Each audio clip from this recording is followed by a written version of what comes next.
Assalamualaikum warahmatullahi wabarakatuh. Baik, sebelumnya perkenalkan, di sini nama saya Bima Maulana dengan NIM 6211420104 dari Rombel 3B, Prodi Ilmu Keolahragaan, Fakultas Ilmu Keolahragaan Angkatan 2020.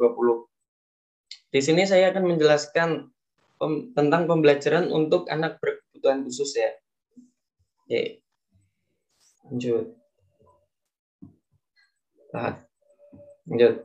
Sebelumnya, apa sih itu pembelajaran dan apa sih itu anak berkebutuhan khusus? Kita bahas satu-satu. Pengertian pembelajaran dan anak berkebutuhan khusus. Pengertian dari pembelajaran sendiri yaitu merupakan proses interaksi peserta didik dengan pendidik dan sumber belajar.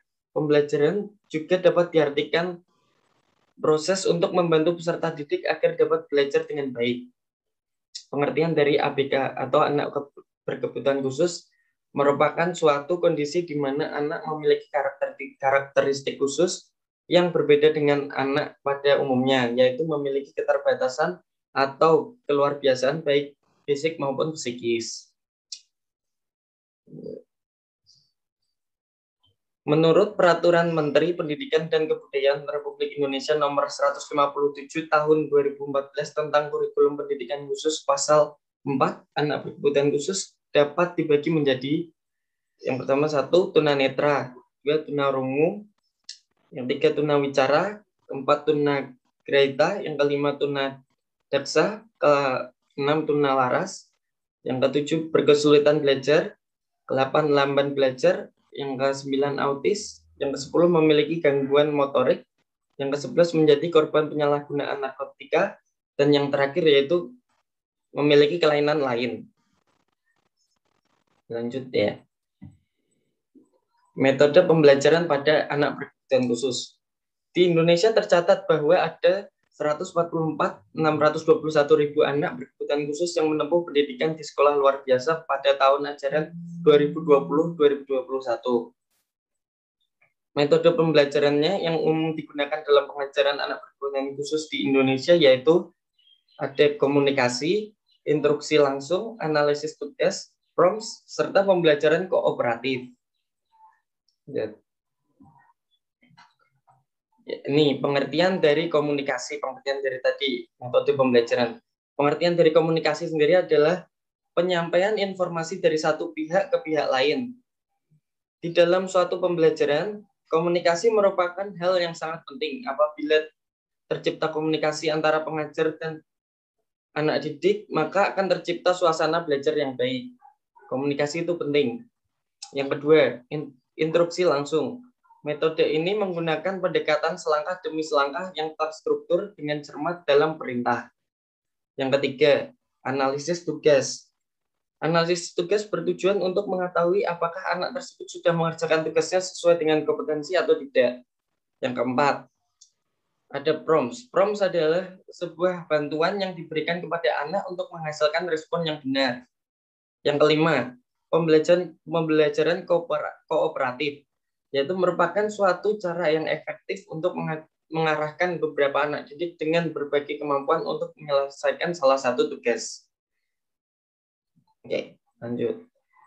Ya, ini prinsip umum dalam pendidikan anak berkebutuhan khusus. Adapun prinsip-prinsip umum dalam pendidikan untuk anak berkebutuhan khusus yaitu yang pertama 1, prinsip motivasi.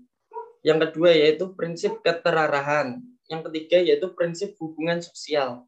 Yang keempat yaitu prinsip latar atau konteks. Yang kelima yaitu prinsip belajar sambil bekerja.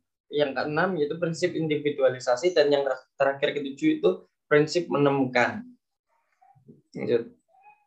Ya, ini pengertian dari prinsip-prinsip pembelajaran tadi. Yang pertama yaitu 1 prinsip motivasi, yaitu guru harus senantiasa memberikan motivasi kepada siswa agar tetap memiliki semangat yang tinggi dalam mengikuti kegiatan belajar mengajar.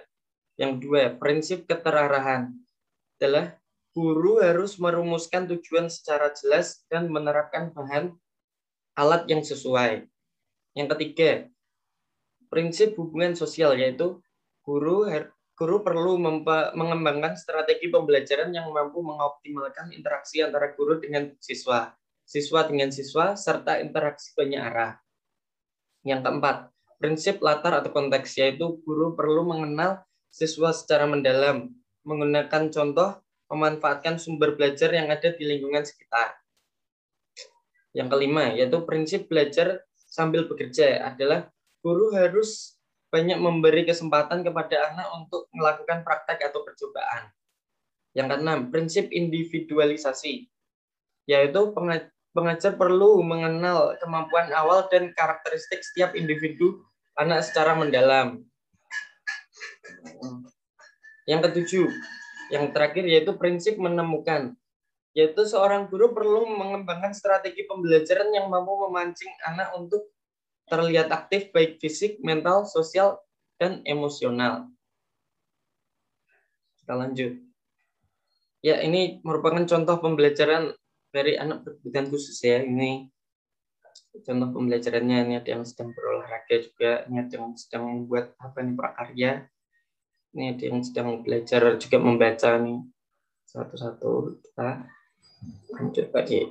Oh ya, ini sudah sampai kesimpulannya.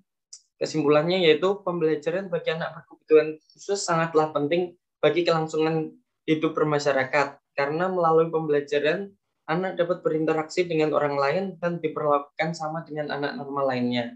Anak berkebutuhan khusus pun berhak mendapatkan pendidikan. Ya, ini merupakan kesimpulannya ya. Lanjut. Terima kasih. Ternyata materi yang saya berikan sudah sampai akhir. Mohon maaf jika ada kesalahan. Baik, terima kasih.